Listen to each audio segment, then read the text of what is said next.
Praise the lord. దేవుని అతి పరిశుద్ధ నామమునకు మహిమ కలుగును గాక.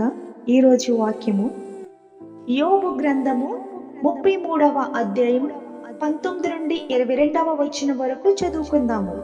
వ్యాధి చేత మంచమెక్కుట వలనను ఒకని ఎముకలలో ఎడతగని నొప్పులు కలుగుట వలనను వాడు శిక్షణమును నొందును.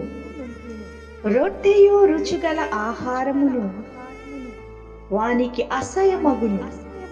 వాని శరీర మాంసము క్షీణించిపోయి వికారమగును. బయటికి కనబడకుండాని ఎముకలు పైకి పొడుచుకునుచు వచ్చును. సమాధికి సమీపించును. వాని ప్రాణము సంహారకుల యొద్దకు సమీపించును. ఆమేన్. ఈ పరిశుద్ధ వాక్యము మన జీవితంలో నెరవేర్చబడును గాక. ప్రభువు మనందరినీ దీవించును గాక. ఆమేన్, ఆమేన్, ఆమేన్. సంఘ కాపరులు ఎన్ డేవిడ్ రాజ్ దీవెన.